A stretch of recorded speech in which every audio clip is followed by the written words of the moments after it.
அன்பானவர்களே, அன்பு வணக்கங்கள். சில அன்பர் தொடர்ந்து சில நாட்களாக இறந்தவர்கள் ஆன்மா சாந்தி அடைய வேண்டும் என்றால் நாங்கள் என்ன செய்ய வேண்டும் என்று தொடர்ந்து கேள்விகளை கேட்டு வருகிறார்கள். அவர்களுடைய கேள்விக்கு பதிலாக இந்த வீடியோ உங்களுக்கு அமைந்திருக்கும். முதலில் இறந்தவர்கள் 3 நிலைகளில் அந்த ஆன்மா மாறுகிறது.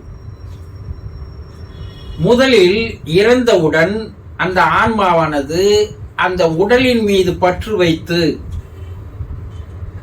அந்த உடலின் மீதே 8 அடி உயரத்தில் மேலே அந்த ஆன்மாவானது அந்த உடலின் மீது ஆசைப்பட்டு விருப்பப்பட்டு அந்த உடலுக்குள் மறுபடியும் உள்ளே போய் சேர்ந்து விடலாமா என்று பல முயற்சிகளை செய்கிறது.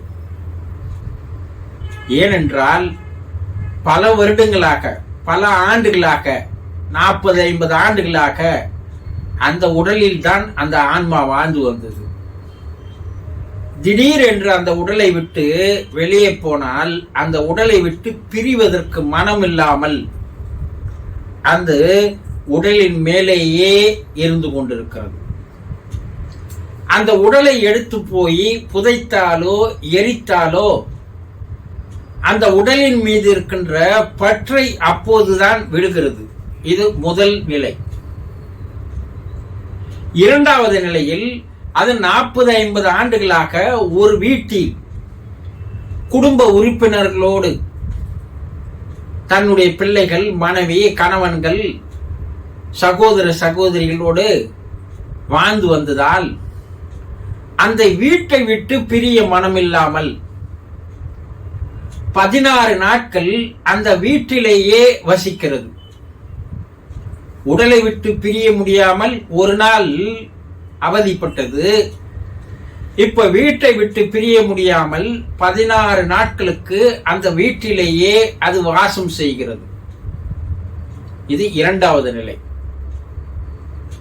மூன்றாவது நிலை, 16வது நாட்கள் நாம் சில காரியங்களை செய்யும் போது 16 நாட்களுக்கு மேல் அந்த ஆன்மாவை இறைநிலையானது பூமியிலே வைக்க விடாமல் மேலே இழுத்துக் கொள்கிறது. நாமும் சில சடங்குகளை செய்கிறோம், காரியங்களை செய்கிறோம் அந்த ஆன்மா மேல் நோக்கி போவதற்கு. இப்ப இந்த மேல் நோக்கி போன ஆன்மா இருக்கிறது அல்லவா, அது மேல் உலகில் ஆவி உலகில் போய் சேர்ந்தவுடன் சந்தோஷமாக இருக்கிறதா என்றால் இல்லை. கவலையோடு, கஷ்டத்தோடு, துக்கத்தோடு, வேதனையோடு அது இருந்து வருகிறது.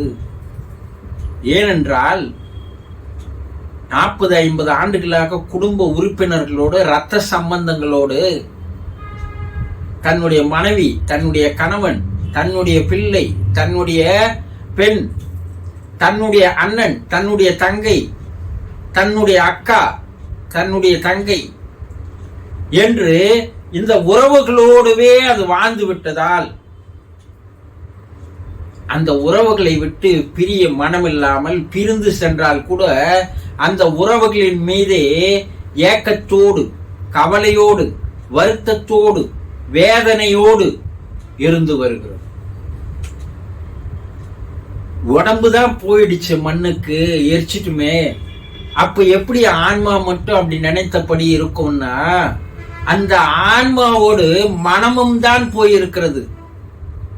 இந்த மன உடல் தான் இந்த பந்த பாசங்களிலிருந்து விடுபட முடியாமல் என்ன வாழ்ந்த போது மனம்தானே எல்லா உறவுகளையும் தேடிக்கொண்டது. மனம்தானே கனவுகளை, கற்பனைகளை, ஆசைகளை, எண்ணங்களை வளர்த்து கொண்டது. இப்ப அந்த கற்பனைகளை, கனவுகளை, ஆசைகளை, எண்ணங்களை நிறைவேற்ற முடியாமல் மேலே சென்று விட்டது. அறகுறையாக அல்லவா இருக்கிறது. நாம் எல்லாம் கற்பனை பண்ணோம், எப்படியெல்லாம் கனவு கண்டோம், எது மாதிரி ஆசைகளை எல்லாம் பட்டோம், அதையெல்லாம் நிறைவேற்ற முடியாமல் மேலே வந்து விட்டுமே என்ற ஒரு ஏக்கம். ஐயோ, நம்முடைய மனைவியை, கணவனை, நம்முடைய பிள்ளைகளை, பெண்ணை, பையனை, அண்ணன் தம்பியை, அக்கா தங்கியை விட்டு வந்து விட்டோமே, அவர்கள் எந்த நிலையில் இருப்பார்கள்? நாம் இல்லாமல் அவர்களால் வாழ்க்கையை சமாளிக்க முடியுமா? கஷ்டமில்லாத வாழ்வார்களா என்று ஒரு ஏக்கம். ஒருவேளை நாம் வந்து விட்டோமே, நம்மை பற்றி நினைத்துக் கொண்டிருப்பார்களா, இல்லை மறந்து போயிட்டு இருப்பார்களா, நன்றி கட்டுத்தனமாக நடந்து கொண்டிருப்பார்களா என்று ஒரு வேதனை. இதையெல்லாம் நினைத்து நினைத்து பார்த்தா அந்த ஆன்மா சாந்தி அடைய முடியாமல் அலைந்து கொண்டும் திரிந்து கொண்டும் வேதனையோடு இருந்து கொண்டிருக்கும். இந்த வேதனை, கவலை, துன்பம், துயரம், கஷ்டம் இவையெல்லாம் என்ன அலைகளாக அந்த குடும்பத்தை வந்து சூழ்ந்து கொள்ளும்? என்ன அலைகள் எப்படி வரும்? மனம் தானே அது. மனம் என்ன நினைக்கிறதோ அந்த நினைப்பானது, அந்த எண்ணமானது உலகத்தில் எந்த மூலைக்கும் சென்று போய் சேரக்கூடிய சக்தி அந்த எண்ணத்திற்கு உண்டு என்பதை இன்றைய விஞ்ஞானிகள் நிரூபித்து காட்டியிருக்கிறார்கள். நீங்க யாரையோ ஒருத்தர் பத்தி நினைச்சிட்டு இருக்கிறீங்க, ஒரு வாரம் 10 நாள் அவர் உங்க எதிரில் வந்து நிக்கிறாரு, நான் நினைச்சேன் நீ வந்துட்டு இருப்பான்னு சொல்றோம் இல்லையா? நீங்க என்ன போன்ல பேசுனீங்களா, ஆள் விட்டு அமிச்சிங்களா? இல்ல, உங்களுடைய நினைப்பு, மனம் நினைத்த அந்த நினைப்பினுடைய எண்ணம் அவரை போய் அவர் மனதில் ஒரு தூண்டுதலை, அவருக்கு ஒரு அறிகுறியாக, ஒரு செய்தியாக தெரிவிக்க வைத்து அவர் உங்களை நினைக்கின்றபடி உங்களுடைய எண்ணம் வலுப்பெறுகிறது இல்லையா? இதேதான் அந்த தூள உடலை விட்டு போனால் கூட அந்த மன உடல் இருக்கிறது. அந்த மன உடல் உங்களை பற்றி நினைத்து கொண்டிருக்கும் போது அந்த மன உடலில் இருந்து வருகின்ற எண்ணங்கள் உங்கள் குடும்பத்தை வந்து சூழ்ந்து கொள்ளும். அது வேதனையாக இருந்தால், கவலையாக இருந்தால், ஆன்மா சாந்தி அடையாமல் இருந்தால், அது துக்கமாக இருந்தால், அதெல்லாம் அலைகளாக வந்து உங்க குடும்பத்தை சுற்றி சூழ்ந்து கொள்ளும் போது உங்களுக்கு எந்த விதமான நல்லது நடக்காது, எந்த விதமான செயல்களும் உங்களால் செய்ய முடியாது. எந்த செயல் செய்தாலும் அது ஒரு தடங்களாக மாறிவிடும். உங்களுக்கு உடல் நோய்கள் அடிக்கடி வர ஆரம்பிக்கும். உங்கள் வீட்டில் தீய சக்திகள் தானாக வந்து புக ஆரம்பிக்கும். கணவன் மனைவிக்குள்ளே குடும்ப உறுப்பினர்களிடையே கருத்து வேறுபாடுகள், சண்டை சச்சரவுகள் அதிகமாகும். இப்படி பலவிதமாக உங்களுடைய குடும்பத்திற்கு அந்த வருத்தத்தினுடைய எண்ணலைகள் பாதிப்புகளை ஏற்படுத்துகிறது என்பதை கண்டுபிடித்திருக்கிறார்கள். அப்போ நீங்க என்ன செய்யணும்? அந்த ஆன்மா சாந்தி அடைய வேண்டும் அல்லவா? அதை அமைதிப்படுத்த வேண்டும் அல்லவா? அது ஒரு மறுபிறப்புக்கு அதை நாம் தயார்படுத்த வேண்டும் அல்லவா? 1 ஆண்டாவது ஆகும், அல்லது 3-5 ஆண்டுகளாவது மறுபிறப்பு எடுப்பதற்கு ஆகிறது என்று இன்றைய ஆவி உலக ஆராய்ச்சிகள் தெல்லம் தெளிவாக தெரியப்படுத்துகிறது. அப்படி அங்கே இருக்கின்ற அந்த ஆன்மாவை ஆவி உலக ஆராய்ச்சியாளர்கள் மீடியத்தின் மூலமாக வரவழைத்து பேசும்போது அது உங்கள் மீது கஷ்டமாக தான் இருக்கிறது, வேதனையாக இருக்கிறது, கவலையாக இருக்கிறது என்பதையெல்லாம் அது கூறுகிறது. பல ஆண்டுகள் நான் இவர்களுக்காக கஷ்டப்பட்டேன், கடினப்பட்டேன், குடும்பத்தை மேல்நிலைக்கு எடுத்து வந்தேன், வீடு கட்டி தந்தேன், திருமணம் செய்து தந்தேன், நல்ல வேலை வாங்கி தந்தேன், என்னுடைய வாழ்க்கையே நான் அவர்களுக்காக அர்ப்பணித்துக் கொண்டேன். ஆனால் அவர்கள் எங்களை நினைக்காமல் இருக்கிறார்களே, இது ஒரு நன்றி கட்டுத்தனம் அல்லவா என்று அந்த மீடியா மூலம் வந்த அந்த ஆன்மா பேசுகிறது. அப்ப நம்ம என்னதான் செய்யணும் என்றால், நீங்கள் கண்ணால் பார்த்த கடவுள் யார்? இதை மிக தெளிவாக தெரிந்து கொள்ளுங்கள். இதில் பல பேர் பலவிதமான குழப்பங்களை ஏற்படுத்துவார்கள். நீங்கள் கண்ணால் பார்த்த கடவுள் உங்களுடைய தாய் தந்தை தானே. மாதா, பிதா, குரு, தெய்வம், 4வதா தான் தெய்வத்தை திரும்ப வச்சிருக்கிறாங்க நம்முடைய முன்னோர்கள், சித்தர்கள், யோகிகள், முனிவர்கள், ரிஷிகள். அப்ப முதல் யாரு? மாதா பிதா. அப்ப முதல்ல வணங்க வேண்டியது மாதாவையும் பிதாவையும். இருக்கும்போது மட்டும் இல்ல, மறைஞ்சிட்டு பிற்பாடு கூட அவங்கள வணங்கணும். அவர்களுடைய படத்தை வைத்து ஒரு மண் விளக்கு, வேற எந்த உலோக விளக்குகள் பயன்படுத்தக்கூடாது, மண் விளக்கு. அந்த மண் விளக்கில் சுத்தமான எண்ணெயை ஊற்றி அதில் ஒரு பஞ்சு திரியை போட்டு தீபம் ஏற்றி நீங்கள் தினந்தோறும் ஒரு வருட காலத்திற்கு நீங்கள் நாள்தோறும் ஒரு 5 நிமிடம் அவர்களை நினைத்து பிரார்த்தனை செய்ய வேண்டும். அவங்க எங்கேயோ மேல இருக்கிறாங்க, நாங்க இங்க பிரார்த்தனை பண்றதுனால என்ன எங்களுக்கு பலன் கிடைக்கும்னா, உங்களுடைய மன எண்ண அலைகள் நீங்கள் யாரை நினைத்து பிரார்த்தனை பண்ணுகிறீர்களோ, எந்த உருவத்தை நினைத்து பிரார்த்தனை பண்ணுகிறீர்களோ, அந்த உருவம் மேல் உலகில் ஆவி உலகில் இருந்தால் கூட உங்களுடைய எண்ண அலைகள் அங்கே போய் சேர்கிறது என்பதையும் நிரூபித்திருக்கிறார்கள். இது எப்படிங்க? ரஷ்ய விஞ்ஞானிகள் வான்வெளியில் இருக்கின்ற, வான்வெளி கூடத்தில் இருக்கின்ற விஞ்ஞானிகளுக்கு கீழே பூமியில் இருக்கின்ற விண்வெளி ஆராய்ச்சி கூடத்தில் இருந்து சில செய்திகளை எண்ணங்களாக அவர்களுக்கு அனுப்புகிறார்கள். அந்த எண்ணங்களை அவர்கள் ரிசீவ் செய்து கொண்டு அதற்குண்டான பதிலை அவர்கள் நினைக்கிறார்கள் பூமியில் இருக்கின்ற இந்த விஞ்ஞானிகளுக்கு வந்து சேர்கிறது என்பதை 100% நிரூபித்து காட்டியிருக்கிறார்கள். அப்போ நீங்கள் நினைக்கின்ற எண்ணங்கள் உலகில் எந்த மூலையாக இருந்தாலும், மேல் உலகில் ஆவி உலகமாக இருந்தாலும் கூட உங்களுடைய எண்ண அலைகள் அவர்களுக்கு போய் சேர்கிறது. அவர்கள் அதை ரிசீவ் செய்து கொள்கிறார்கள். அப்ப அவங்க மனமானது சந்தோஷம் அடைகிறது, ஆனந்தம் அடைகிறது, நிம்மதி அடைகிறது, சாந்தி அடைகிறது. இது ஓராண்டு காலம் ஏன் செய்யணும் அப்படின்னா, ஒரு ஆண்டு காலத்திற்கு அப்பால் நாம் ஒரு தோஷம் என்று சொல்லக்கூடிய ஒரு சடங்கை நாம் செய்கிறோம் அல்லவா? அந்த காலத்திற்கு அப்பால் அது மறுபிறப்பு எடுப்பதற்கு சுதந்திரமாக அந்த ஆன்மா சந்தோஷத்தோடு மகிழ்ச்சியோடு அது வேறு இடத்தில் போய் பிறப்பெடுக்கிறது. 160% உங்களுடைய குடும்பத்திலேயே வந்து அது பிறக்கிறது என்ற உண்மையும் கண்டுபிடித்திருக்கிறார்கள்.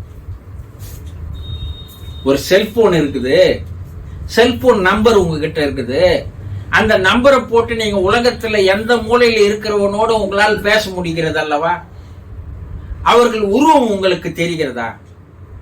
யாரோ ஒரு நம்பரை கொடுக்கிறார், இவரோட நீங்க தொடர்பு கொண்டு ஆஸ்திரேலியாவில் இருக்கிறாரு, அமெரிக்காவில் இருக்கிறாரு, அவரோட பேசுங்கன்றாங்க. அவர் உருவத்தை நீங்கள் பார்த்ததில்லை. அந்த நம்பரின் மூலமாக உருவம் தெரியாத ஒருவரோடு பேசுகிறீர்கள் அல்லவா? அதே போலதான் உருவம் தெரிந்த உங்களுடைய தாய் தகப்பன், சகோதர சகோதரிகள், மகன் மகளாக இருந்தாலும் கூட அவர்கள் இறந்து போயிருந்தால் அந்த உருவம் படமாக இருக்கிறது. அந்த படத்தை வைத்து நீங்கள் அதை பார்த்தவாறு உங்களுடைய மனதிலே அவர்கள் மேலே நீங்கள் சந்தோஷமாக இருங்கள், ஆனந்தமாக இருங்கள், நாங்கள் உங்களை நாள்தோறும் நினைத்துக் கொண்டிருக்கிறோம், உங்களால் தான் நாங்கள் நன்றாக இருக்கிறோம், அதனால் உங்களை காலையில் வணங்கிய பிற்பாடுதான் மற்ற வேலைகளை ஆரம்பிக்கிறோம், உங்களை மறப்பதே இல்லை என்ற ஒரு மெசேஜ் அவங்களுக்கு அனுப்பும் போது அது அவர்களுக்கு போய் சேர்கிறது. அவங்க சந்தோஷம் அடைகிறார்கள், ஆனந்தம் அடைகிறார்கள், நிம்மதி அடைகிறார்கள். இதுவரைக்கும் நீங்க கண்ணால பார்க்காத கடவுள் உருவத்தை வைத்துக் கொண்டு முருகனை, விநாயகனை, சிவனை, பெருமாளை வணங்குகிறீர்கள் அல்லவா? இது என்ன? அவர்கள் எல்லாம் உயிரோடு நீங்கள் பார்த்திருக்கிறீர்களா? கிடையாது. சித்தர்களால் வரையப்பட்ட உருவங்கள். ஒரு நம்பிக்கையோடு தான் நீங்கள் அதை செய்கிறீர்கள் அல்லவா? கண்ணாலேயே பார்க்காத கடவுள்களை நீங்கள் வணங்கும் போது நம்பிக்கையோடு, கண்ணால் உங்களோடு பார்த்து உங்களோடவே வாழ்ந்து உங்களோடவே இருந்து மறைந்த அந்த தெய்வங்களை படம் வைத்து வணங்குவதில் எந்த விதமான தடையும் தேவையில்லை, சந்தேகமும் தேவையில்லை. இதை விட்டுவிட்டு நீங்கள் அமாவாசை என்று திதி கொடுக்கிறேன், ஆடி அமாவாசை என்று அதை செய்கிறேன் என்றால் நீங்கள் நேரடியாக அவர்களோடு பேசுவது நியாயமா? நீங்கள் இடைத்தரகர் ஒருவரை வைத்து அவரோடு நீங்கள் மெசேஜ் அனுப்ப சொல்லும்போது அவருக்கு யார் தெரியும்? உங்களுக்கு உங்க தகப்பனார் உருவம் தெரியுமா? இல்ல உங்க தாய் தந்தையர்கள் உருவம் தெரியுமா அவருக்கு இடைத்தரகருக்கு? எதுவுமே தெரியாது. அவர் பேரை மட்டும் கேட்கிறார். இந்த பேர் உங்களுடைய தகப்பனார் தாய் தந்தையினுடைய பெயர்கள் உலகத்தில் பல பேருக்கு இருக்கலாம். மெசேஜ் எங்கேயோ போகுது இல்ல. ஆனா அது மேல நம்பிக்கை வச்சு நீங்க செய்யறீங்கல்ல. வீட்டிலேயே அவர்களுடைய உருவத்தை படத்தை வைத்து மண் விளக்கில் காலையில் நீங்கள் எழுந்து நீங்கள் அவர்களுக்கு குளித்து விட்டு வந்து அவர்களை தெய்வம், ஏன்னா அந்த தெய்வம் நினைத்தால் உங்களுக்கு சுபங்களை தர முடியும், நல்லதுகளை செய்ய முடியும், தீய செயல்கள் உங்களிடம் வராது பாதுகாக்கும், உங்களுக்கு பல்வேறு வாய்ப்புகளை சந்தர்ப்பங்களை நீங்கள் மேல்நிலைக்கு செல்வதற்கு அவங்களால் மாற்ற முடியும். அது உண்மை என்பதையும் ஆவி உலக ஆராய்ச்சியிலிருந்து தெரிய வருகிறது. அப்போ நீங்க ஆன்மா சாந்தி அடையணும்னா மறுபடியும் அவங்களே உங்க குடும்பத்தில் வந்து பிறக்க வேண்டும் என்றால் இதுதான் சரியா 100க்கு 100% செயலாக்குகின்ற நிரூபிக்கப்பட்ட ஒரு சரியான பிரார்த்தனை முறையாகும். இதில் அந்த ஆன்மா சாந்தி அடைகிறது, நிம்மதி அடைகிறது, அது மறுபிறப்பு எடுக்கிறது, அது உங்க குடும்பத்தில் வந்து பிறக்கிறது. புரிந்து கொண்டீர்களா? எளிமையான செயல். நீங்கள் படத்தை வைப்பதில் மற்றவர்கள் குழப்புவார்கள், அதை குழப்ப தேவையில்லை. பார்க்காதவங்க படத்தெல்லாம் வச்சு வணங்குறீங்க, பார்த்தவங்க படத்தை வச்சு வணங்குறது 100% உங்களுக்கு பலனை தரும். ஆன்மா சாந்தி அடைய இது சரியான நிரூபிக்கப்பட்ட விஞ்ஞான முறையிலே நிரூபிக்கப்பட்ட ஒரு உண்மை சம்பவங்கள் ஆகும். புரிந்து கொண்டீர்களா? சந்தோஷம்.